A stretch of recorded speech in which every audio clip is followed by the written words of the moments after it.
और दोस्तों आज हम लोग जो है हिंदी व्याकरण पढ़ने वाले हैं। 12th साइंस के लिए है, साथ साथ में ये 12th क्लास आर्ट्स के लिए भी है और 10th क्लास के लिए भी है।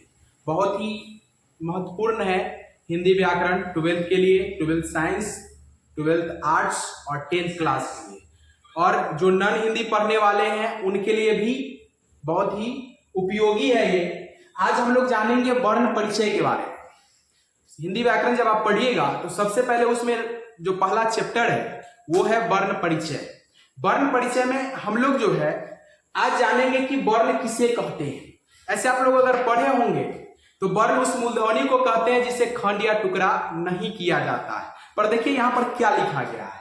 यहाँ पर लिखा गया है कि वर्ण किसे कहते हैं, तो वर्ण भाषा की वह सबसे छोटी ध्वनि इकाई, मतलब वर्ण जो है भाषा की सबसे छोटी ध्वनि इकाई है जिसके खंड या टुकड़ा नहीं किए जा सकते, जिसके खंड या टुकड़ा नहीं किए जा सकते हैं उसे वर्ण कहते हैं। याद रखिएगा कि वर्ण किसे कहते हैं, तो वर्ण भाषा की वह सबसे छोटी ध्वनि इकाई है जिसके खंड या टुकड़ा नहीं किया जा सकता है। अब देखिएगा इसमें कि वर्ण तो दिया गया कि वर्ण का आपको हम परिभाषा भी बता दिए, साथ में एक चीज नीचे आपको दिख रहा होगा मानक देवनागरी वर्णमाला। इसमें एक चीज दिया गया है कि हिंदी वर्णमाला है जो कि पूरा दिया गया है, जिसमें स्वर और कहें कि अनुस्वार, व्यंजन, अंतस्थ, ऊष्म और संयुक्त के बारे में बताया गया है, किसकी कितनी संख्या है, और साथ साथ में जो है उसको बारे में पूरा डिटेल्स जानकारी दिया गया है। इसमें देखिएगा इसमें स्वर जो है, स्वर को जैसे यहाँ पर आपको दिख रहा है, अ हो गया, आ, ई, उ, री, ए, ऐ, ओ, औ, ये सब क्या है, ये सब स्वर है। क्या है? स्वर है। अनुस्वार में जो है, अनुस्वार में आते हैं अंग, अनुस्वार भी बोल सकते हैं और विसर्ग भी बोल सकते हैं, इसमें दो आते हैं। साथ साथ में व्यंजन देखिए, व्यंजन जो है, व्यंजन होता है क वर्ग, आपको यहाँ पर दिख रहा होगा क वर्ग। क वर्ग का मतलब होता है पूरा क ख ग घ, अंग लिखा भी गया है क ख ग अंग। अगर च वर्ग बोलेंगे तो पूरा च छ ज ज यहां तक जो भी है उसके च छ ज में जो भी आता है सब च वर्ग। उसी प्रकार से ट वर्ग है, च वर्ग, ट वर्ग, त वर्ग, प वर्ग, ये सभी को क्या बोला जाता है? ये सभी को व्यंजन बोला जाता है। क्या बोला जाता है? व्यंजन बोला जाता है। साथ साथ में जो है आपको अंतस्थ दिख रहा है, अंतस्थ में होता है य, र, ल, व, ये सब अंतस्थ है। और उसके नीचे आपको दिख रहा होगा ऊष्म, उसमें आ जाता है तलाबे स, मूर्धन्य स और दंती स और ह, चार ऊष्म, चार अंतस्थ। संयुक्त में आ जाता है अक्ष, त्र और ज्ञा और सर, ये सब इसमें आ जाता है। और एक चीज और देखिएगा, आपको अगर जानकारी होगा भी तो इसमें एक और चीज यहां पर लिखा गया है आगात वर्ण, जो कि पहले वर्णमाला में आता था पर अब नहीं आता है। आगात वर्ण जिसका यूज नहीं किया जाता है, जैसे क हो गया, ख हो गया, ग हो गया, ये सब जितना भी आपको दिख रहा था आगात वर्ण था। आगात वर्ण जो है हिंदी वर्णमाला में नहीं आता है। किसमें? हिंदी वर्णमाला में नहीं आता है। चलिए इससे आगे देखिएगा,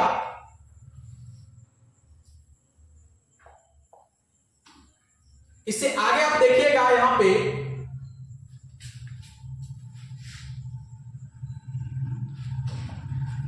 इसमें देखिएगा कि वर्णमाला, अब क्वेश्चन के पीछे वर्णमाला क्या होता है, तो यहां पर देखिएगा लिखा गया कि वर्णों के व्यवस्थित समूह को वर्णमाला कहते हैं। क्या? वर्णों के व्यवस्थित समूह को वर्णमाला कहते हैं। जो वर्ण है उसके व्यवस्थित जो समूह होते हैं उसी को वर्णमाला कहते हैं। हिंदी में जो है कुल 52 वर्ण, कितने हैं? कुल 52 वर्ण है। याद रखिएगा हिंदी में कुल कितने वर्ण है, तो हिंदी में कुल 52 वर्ण है। पहले स्वर वर्णों तथा बाद में कौन आते हैं? बाद में व्यंजनों वर्णों की व्यवस्था किया गया है। पहले जो है स्वर्ण वर्ण, उसके बाद जो है व्यंजन वर्ण की व्यवस्था किया गया है। चलिए यहाँ पर देखते हैं नीचे क्या लिखा गया है कि मूल या मुख्य वर्ण, मतलब जो मूल वर्ण होते हैं वो और या मुख्य वर्ण होते हैं सो वो कितने होते हैं? तो मूल या मुख्य वर्ण जो होते हैं वो होते हैं 44। कितने होते हैं? 44। याद रखिएगा मूल या मुख्य वर्ण जो होते हैं वो होते हैं 44, जिसमें 11 क्या होते हैं? 11 होते हैं स्वर, 33 होते हैं व्यंजन। 44 जो मूल वर्ण होते हैं वो होते हैं 44, जिसमें जो है 11 वर्ण, 11 जो है स्वर और 33 व्यंजन, जिसमें आपको दिख भी रहा होगा कि अंग, अंग, अ, अंग, ढ, अक्ष, त्र, ज्ञ, स्र को छोड़कर ये सभी क्या है, ये सभी जो इनको छोड़कर बाकी बात जो वर्ण बचता है वर्णमाला में उसको मूल वर्ण कहते हैं। आगे देखिएगा उच्चारण के आधार पर कुल वर्ण कितने हैं, तो उच्चारण के आधार पर कुल 45 वर्ण कितने हैं, 45 वर्ण हैं, जिसमें 10 स्वर 35 व्यंजन, कितने 10 स्वर और 35 व्यंजन। याद रखिएगा कि मूल या मुख्य वर्ण कितने हैं, तो 44 जिसमें 11 स्वर 33 व्यंजन। किसको किसको छोड़कर, तो यहां पर आपको लिखा गया है किसको छोड़कर। उसके बाद है कि उच्चारण के आधार पर कुल वर्ण कितने हैं, तो उच्चारण के आधार पर जो है 45 है, कितने 45, जिसमें स्वर कितने आते हैं, तो स्वर 10 आते हैं और व्यंजन कितने आते हैं, तो व्यंजन 35 आते हैं, कितने 35, जिसमें री, अंग, अ, अक्ष, त्र, ज्ञ, स्र को छोड़कर ये सब टोटल 35 वर्ण उच्चारण के आधार पर कुल 45 वर्ण आते हैं। आगे देखिएगा कि कुल वर्ण कितने होते हैं, तो कुल जो होते हैं 52 होते हैं, कितने 52। आपको पढ़ने को मिला होगा कि हिंदी वर्णमाला में कुल वर्ण कितने हैं, तो हिंदी वर्णमाला में जो है 52 वर्ण है, जिसमें आपको बता दिए कि मूल वर्ण कितने हैं, तो मूल वर्ण 44 है, उसमें स्वर कितने हैं, तो 11 मूल वर्ण में, व्यंजन कितने हैं, तो 33। उसके बाद आपको दिख रहा है कि उच्चारण के आधार पर कुल वर्ण कितने हैं, तो 45, स्वर कितने हैं, तो 10, साथ साथ में व्यंजन कितने हैं, तो 35। किसको किसको छोड़कर, तो ये सामने आपको लिखा गया कि किसको किसको छोड़कर। उसके बाद कुल वर्ण कितने हैं, तो 52, जिसमें 11 जो है 11 क्या आते हैं, 11 स्वर आते हैं, 2 अयोगवाह आता है और 39 व्यंजन आते हैं। याद रखिएगा कि कुल वर्ण कितने हैं 52, जिसमें 11 क्या है, 11 जो है स्वर है, 2 अयोगवाह है और 39 व्यंजन है। याद रखिएगा कि कुल वर्ण 52 है, 11 स्वर, 2 अयोगवाह और व्यंजन जो है 39 है। उसके बाद नीचे आप देख रहा होगा कि लेखन के आधार पर वर्ण कितने, जो लेखन क्रिया होती है उसके आधार पर वर्ण कितने हैं, तो उसके आधार पर जो है आपको दिख रहा होगा, उसके आधार पर जो है 52 वर्ण। कितने वर्ण है, लेखन के आधार पर कितने वर्ण है, तो 52। एक में है 52 वर्ण है, जिसमें स्वर कितने हैं, तो स्वर 11, 2 अयोगवाह 39 व्यंजन। उसके बाद आप देखिएगा कि मानक वर्ण कितने हैं, तो मानक टोटल 52 है, कितने हैं 52, जिसमें 11 स्वर, 2 अयोगवाह 39 व्यंजन, 2 अयोगवाह 11 स्वर और 39 व्यंजन, ये मानक वर्ण में। उसके बाद आपको दिख रहा होगा कि मानक देवनागरी वर्णमाला उच्चारण और प्रयोग के आधार पर हिंदी वर्णमाला के 2 भेद किए गए। मतलब जो मानक देवनागरी है या वर्णमाला उच्चारण और प्रयोग के आधार पर जो है हिंदी वर्णमाला को 2 भागों में बांटा गया है, या 2 भेद का है, 2 भेद है। एक है स्वर और दूसरा है व्यंजन। क्या है, एक है स्वर और दूसरा है व्यंजन। आगे देखिएगा इसमें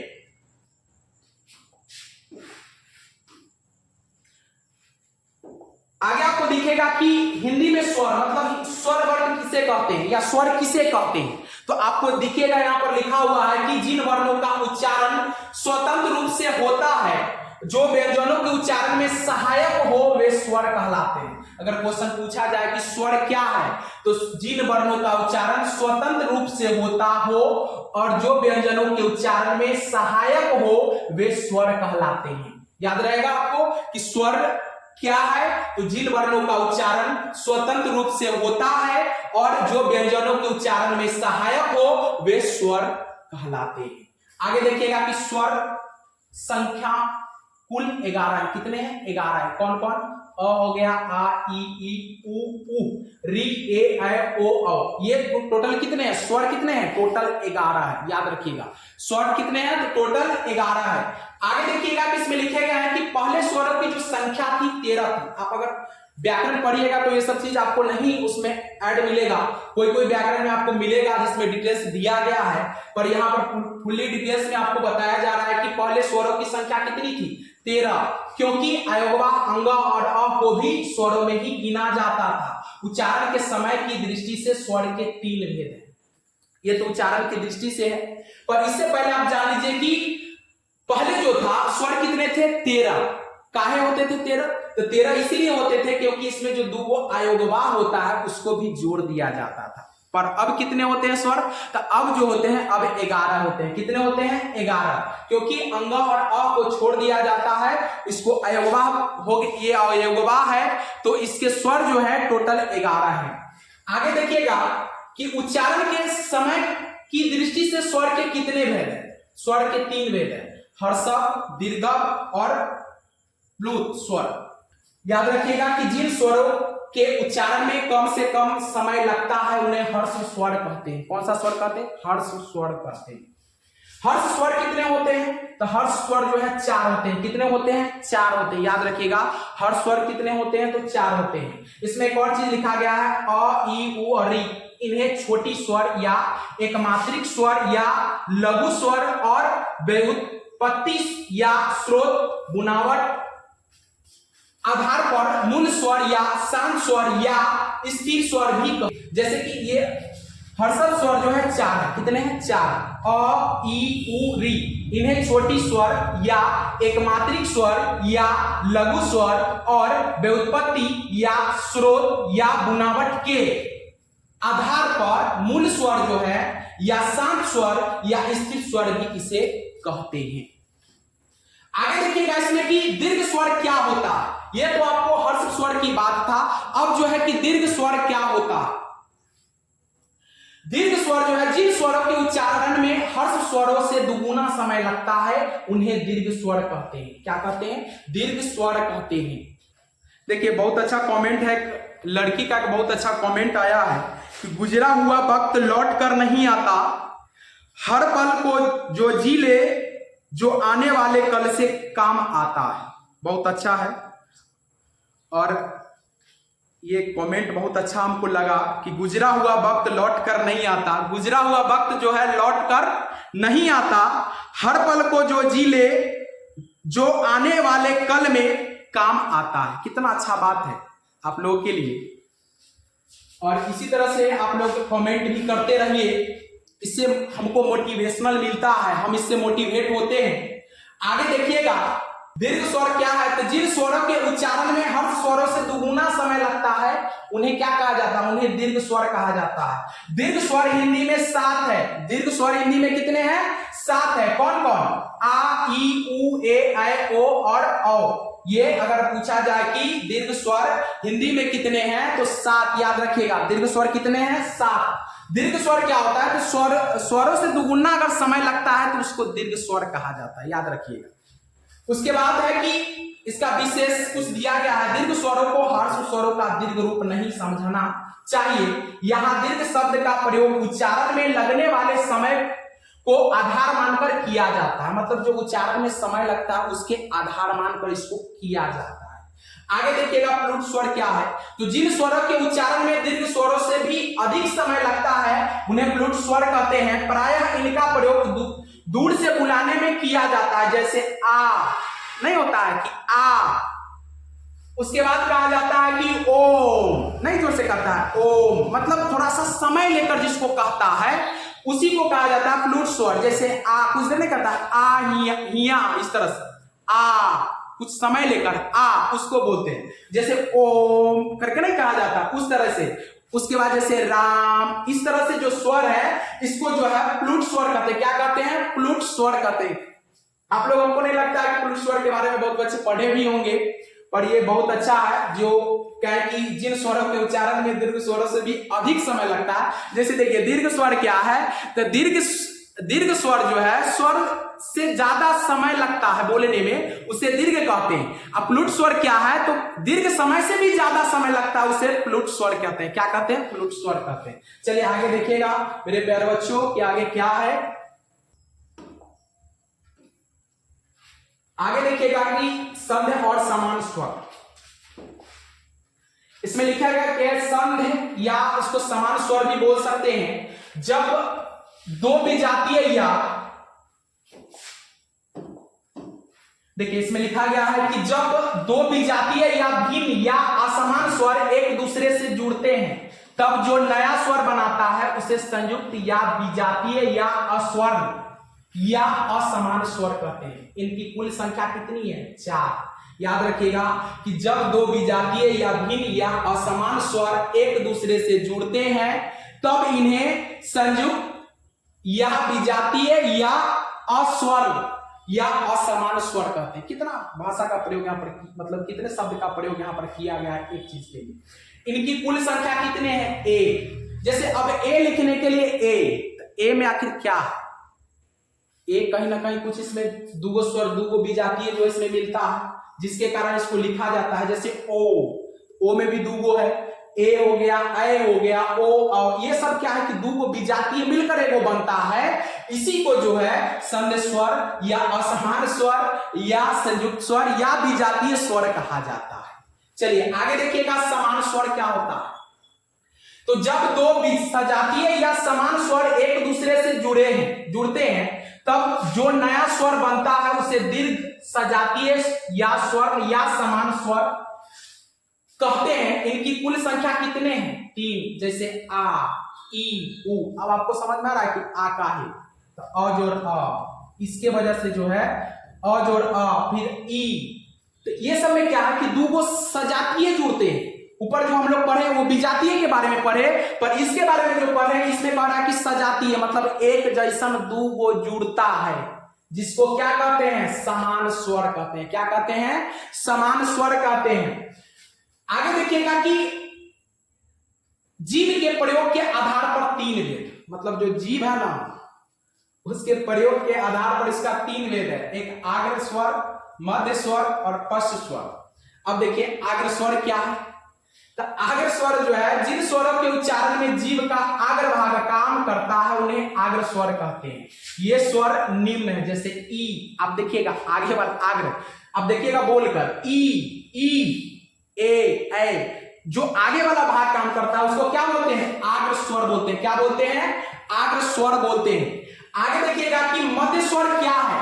तो जिन स्वरों के उच्चारण में जीव का मध्य भाग यूज हो, प्रयोग हो या मध्य भाग काम करता हो उन्हें मध्य स्वर कहते हैं। ये स्वर निम्न है, जैसे अ, बीच वाला भाग। जैसे वो तो आग्र मतलब आगे वाला भाग यूज हो रहा था, ये जो है बीच वाला मतलब बीच वाला। जैसे अ बोल के आप लोग देखिएगा कि अ बीच वाला प्रयोग हो रहा है। उसके बाद ऊपर आप क्या लिखा गया ई, थोड़ा जोर लगता है ना, ई। उसके बाद देखिए ए। आगे वाला का जो है आपको लगता है जब जीभ से आप उच्चारण कीजिएगा तो आपको ये क्लियर हो जाएगा।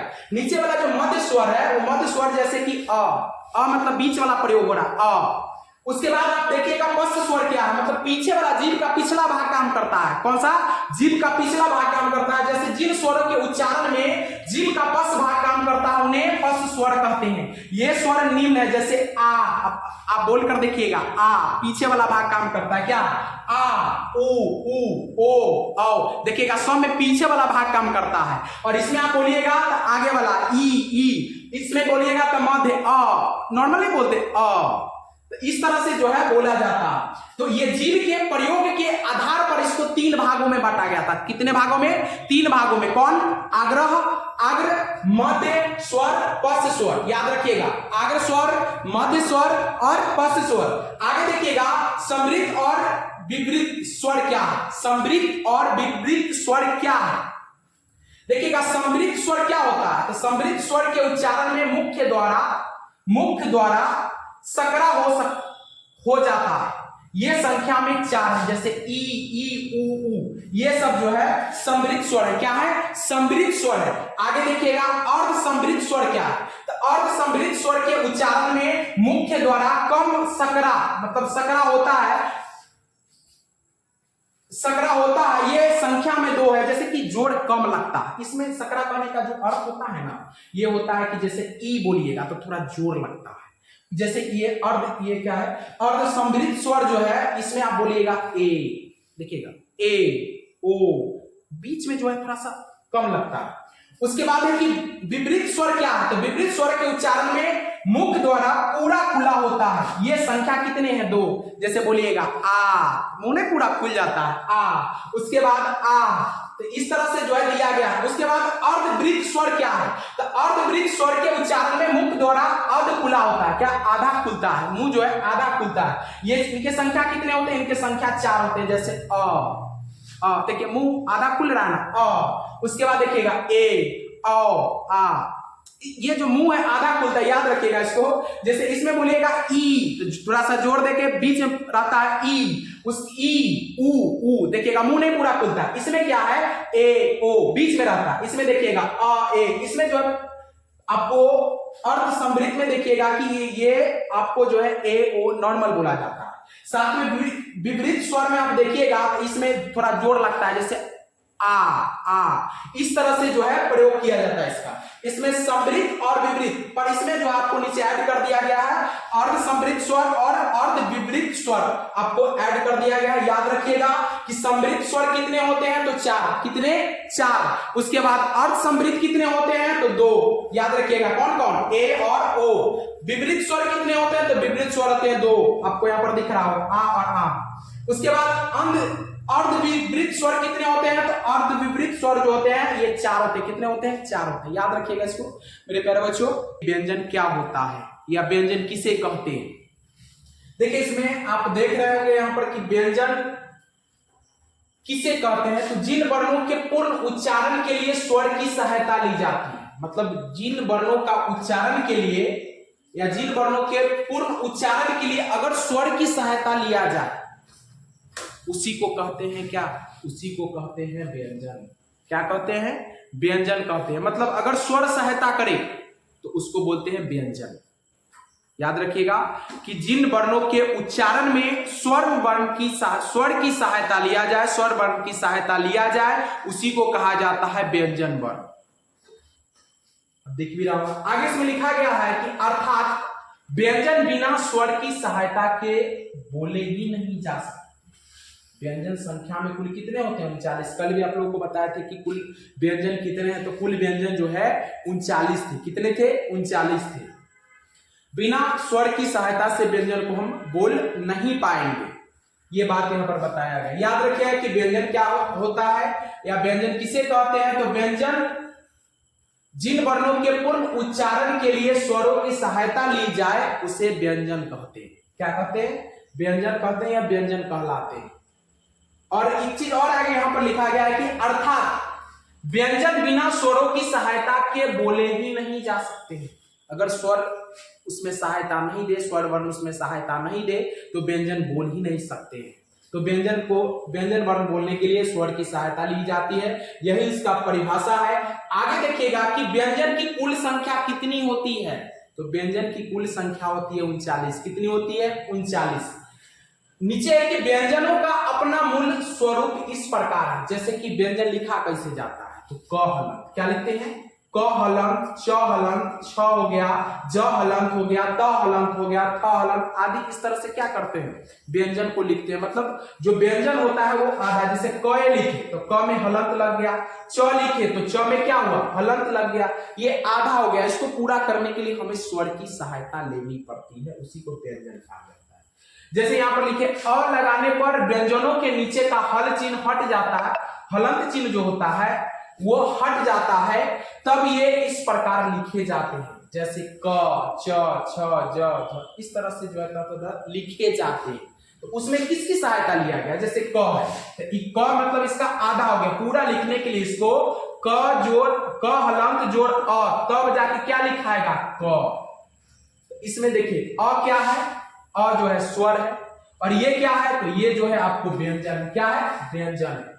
तो इसमें जो परिभाषा आपको हम व्यंजन का बताएं कि व्यंजन लिखने के लिए या जिन वर्णों के पूर्ण उच्चारण के लिए स्वर की सहायता लिया जाए उसी को क्या कहा जाता है? उसी को स्वर कहा जाता है।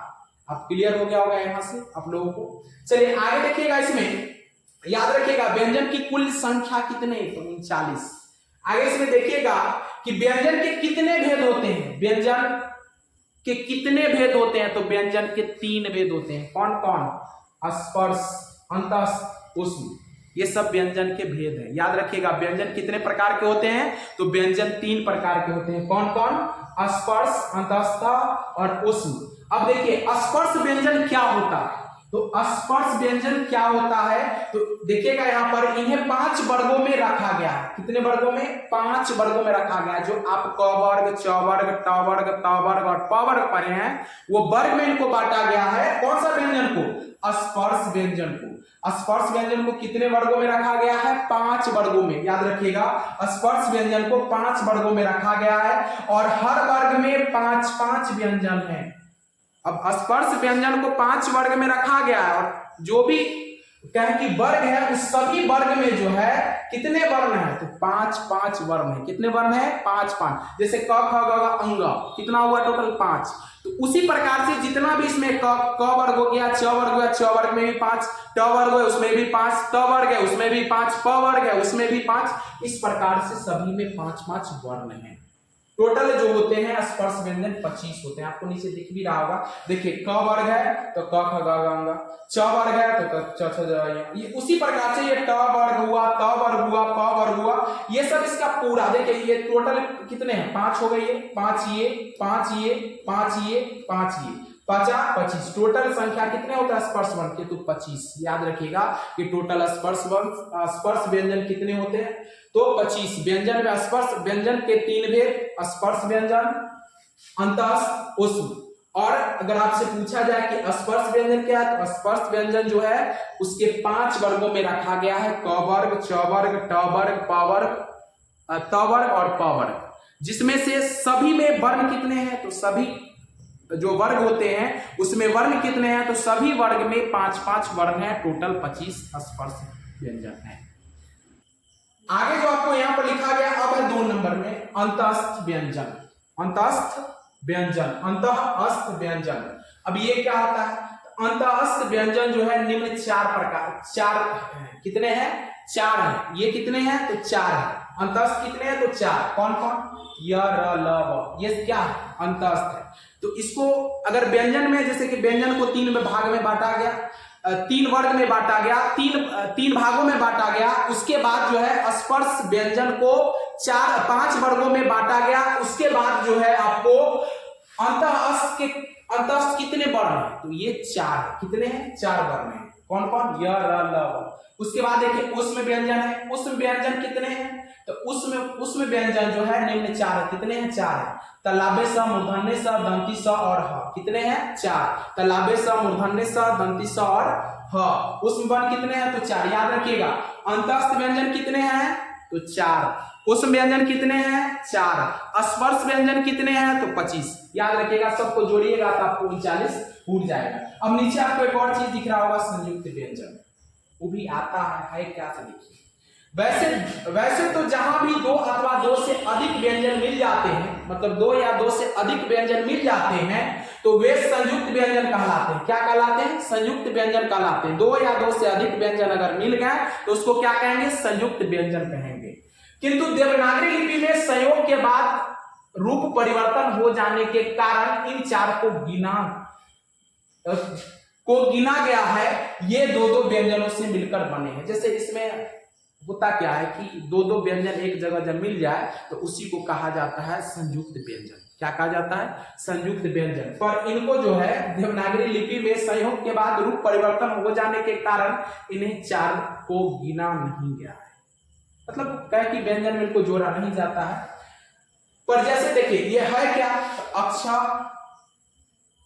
ज्ञ। अब जैसे देखिए क हलंत हो गया और मूर्धन्य स हो गया। उसी पर ज्ञ में देखिए ज हलंत हो गया और य हो गया। अभी दोनों क्या है, तो दोनों वर्ण है। क्या है, वर्ण है। आगे यहां पर देखिएगा कि कुछ लोग अक्षर, ज्ञ और स्र को भी हिंदी वर्णमाला में गिनते हैं। कुछ लोग गिनते भी हैं। वही बात जो हम आपको कहें कि संयुक्त व्यंजन कितने हैं, तो टोटल 4 है। कौन कौन है, अक्षर, ज्ञ और स्र को भी हिंदी वर्णमाला में गिनते हैं, परंतु ये संयुक्त व्यंजन है, अतः इन्हें वर्णमाला में गिना उचित प्रतीत नहीं होता है। मतलब इनको वर्णमाला में जो है नहीं गिना जाता है, क्योंकि ये 2 वर्णों के मेल से बनते हैं। इन्हीं को संयुक्त व्यंजन कहा जाता है। जैसे मैं आपको बता दीजिए कि संयुक्त व्यंजन क्या क्या है, तो ये है अक्षर, ज्ञ और स्र। याद रखिएगा कौन कौन है, अक्षर, ज्ञ और स्र। ये चारों जो है ये चारों संयुक्त व्यंजन हैं। अब देखिए इसमें कुछ और आपको है अयोगवाह के बारे में। अयोगवाह हमेशा स्वतंत्र रूप से प्रयोग नहीं होते हैं। हमेशा जो है स्वतंत्र रूप से प्रयोग नहीं होते हैं, क्योंकि यह स्वयं में अयोगवाह सिर्फ साथ चलने में सहयोगी है। हिंदी वर्णमाला में इनके 2 रूप होते हैं। कितने रूप होते हैं हिंदी वर्णमाला में, इनके 2 रूप होते हैं हिंदी वर्णमाला में। और ये हमेशा जो है स्वयं, जैसे यह कह रहा है कि क्योंकि यह स्वयं में अयोग है, सिर्फ साथ चलने में सहयोगी होते हैं। और हिंदी वर्णमाला में इनके कितने रूप हैं, 2 रूप हैं। इनको बोला जाता है अयोगवाह। और ये कहें तो अयोवा हमेशा स्वतंत्र रूप से नहीं होते, प्रयोग नहीं होते, मतलब इसका प्रयोग नहीं किया जाता है स्वतंत्र रूप से। जैसे अयोवा क्या है, अनुस्वार हुआ और विसर्ग हुआ। अयोवा कितने, तो दो, कौन कौन, अनुस्वार और विसर्ग। अयोवा कितने, दो, कौन कौन, अनुस्वार और विसर्ग। चलिए आगे देखते हैं हम लोग इसे।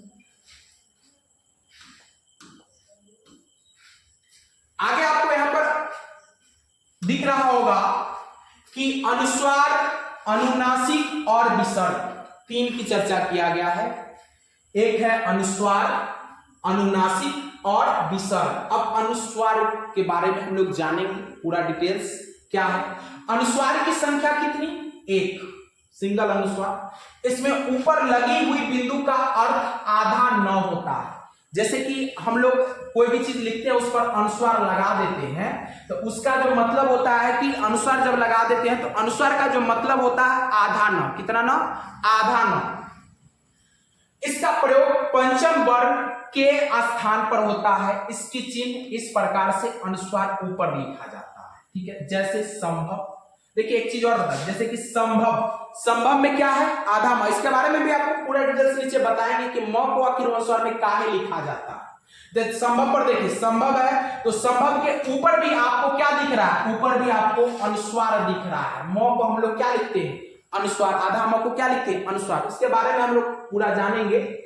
उसके बाद देखिए यहां लिखा गया है संजय, संजय, यह आधा यह जो आता है बीच में संजय, यहां पर देखिए आधा यह लिखा गया है, उसके बाद ज तब यह लिखा गया, तो उसके जगह पर जो है अनुस्वार, मतलब आधा यह के जगह पर अनुस्वार दिया गया है, काहे दिया गया है। जैसे गंगा, तो गंगा, ग अंग, जो क ख ग अंग पढ़ते हैं उस अंग का यूज होता है अंग। इसे भी गंगा आप लिख सकते हैं, जैसे गंगा, तो गंगा में जो ये जो आपका अंग लगा है, अंग को भी हम लोग क्या करते हैं, अनुस्वार के रूप में प्रयोग करते हैं। अब आप नीचे देखिएगा एक चीज, यहां पर ये तो आप अनुस्वार का मतलब समझे कि कहां कहां यूज, जैसे म में भी कर सकते हैं आप, य में भी कर सकते हैं और अंग में भी कर सकते हैं। हम आपको बताएंगे इसके बारे में पूरा। पंचम वर्णों के स्थान पर अनुस्वार का प्रयोग पंचम वर्ण, पंचम वर्ण क्या है, जैसे ई हो गया, ई, य, न, टवर्गी न, फिर न हलंत, म हलंत, ये पंच माक्षर कहलाते हैं। क्या कहलाते हैं, पंचमाक्षर कहलाते हैं। कौन कौन, ई हो गया, य हो गया, न हो गया, टवर्गी न हो गया, न हो गया, फिर म हलंत हो गया, न हलंत, म हलंत, ये पंचमाक्षर कहलाते हैं। के स्थान पर किया जाता है। अनुस्वार के चिन्ह के प्रयोग के बाद आने वाले वर्ण क वर्ग, च वर्ग, ट वर्ग, त वर्ग, प वर्ग में से जिस वर्ण से संबंधित होता है अनुस्वार, उसी वर्ग के पंचम वर्ण के लिए प्रयुक्त होता है। जैसे में देखिए गंगा, जैसे इसमें कहा गया कि क वर्ग, च वर्ग, ट वर्ग, त वर्ग और प वर्ग के स्थान पर ही पंचमाक्षर का यूज होता है। उसके जगह, पंचमाक्षर के जगह आप अनुस्वार को लिख सकते हैं।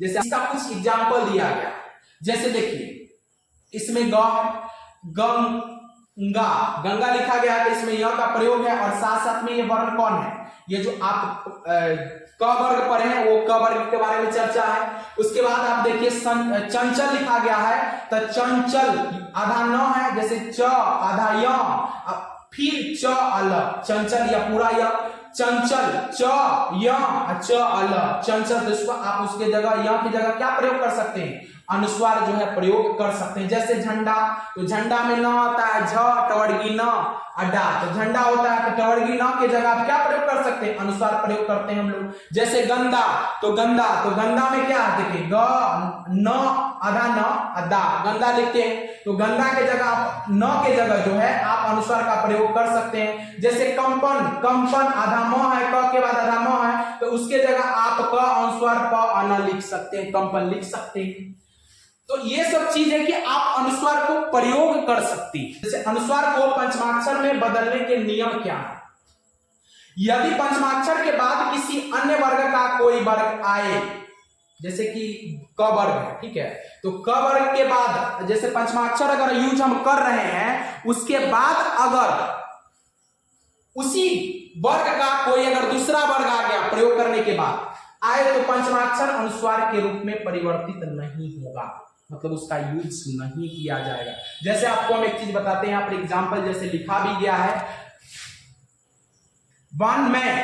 92 जो लिखा गया है, आप एक चीज के अंग देखिएगा, इस चीज लिखा गया है अंगा लिखा गया है बांगमय, उसके बाद देखिए बा का प्रयोग है, फिर अंगा का, फिर मय, तो म जो इसके बाद आ गया उसी वर्ग का, जिसके वजह से इसको प्रयोग में अनुस्वार नहीं लिखा जाता है। जैसे आप देखिएगा अन्य है ना, तो आप अन्य को हम जब आपको बताएं उस नियम से, इस नियम से, तो अन्य को आप ऐसे लिख सकते थे, ऐसे लिख सकते थे अनुस्वार य, पर काहे नहीं लिखते हैं? तो इसलिए नहीं लिखते हैं क्योंकि वो जो है उसी वर्ण का, जैसे कि उसके वर्ग का उसके बाद आ जाता है, जिसके वजह से इसका यूज हम नहीं करेंगे। यह के बारे में भी आपको हम बताएंगे।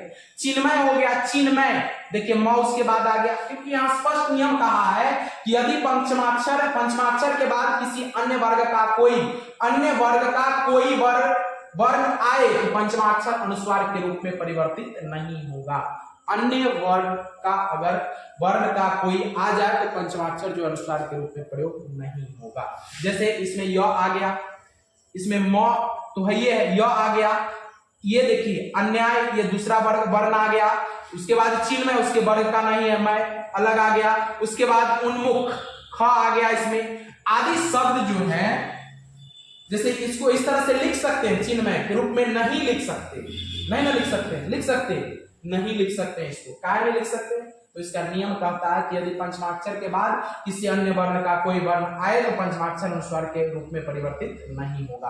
पंचमाक्षर हम आपको बताए हैं कि वो क्या होता है, तो वर्ग के बाद आता है। पंचम वर्ण यदि द्वित रूप में दोबारा आए, मतलब दोबारा अगर आए तो पंचम वर्ण अनुस्वार में परिवर्तित नहीं होगा। जैसे कि प्रश्न, अन, सम्मेलन आदि में देखिएगा प्र स के ऊपर अनुस्वार नहीं लिखा जाता है। इसलिए नहीं लिखा जाता है क्योंकि ये अगर दोबारा आ जाए तो अनुस्वार का यूज, पंचमाक्षर का यूज नहीं होता, रूप में नहीं लिखे जाते हैं। जिन शब्दों में अनुस्वार के बाद य, र, ल, व, ह आए तो वहां अनुस्वार अपने मूल रूप में ही रहता है, जैसे अन्य, कन्हैया आदि, ये सब जो है अपने मूल रूप में ही रह जाता है, तो पंचमाक्षर का यूज उसके जगह नहीं किया जाता है। आगे देखिएगा, यदि यर, लव, अंतस्थ व्यंजन तलावे स, मूर्धन्य स, दंती स, ह उसमें व्यंजन से पहले आने वाले अनुस्वार में बिंदु के रूप में ही प्रयोग किया जाता है, चूंकि ये व्यंजन किसी वर्ग में सम्मिलित नहीं है, जैसे संशय, सय, ये सब जो है आप मतलब कहता है कि सम्मिलित रूप नहीं है इसका। चलिए आगे जो हम लोग अगले क्लास में पढ़ेंगे, इसके बारे में पूरे डिटेल्स पढ़ेंगे अगले क्लास में। नेक्स्ट क्लास में आप देखिए।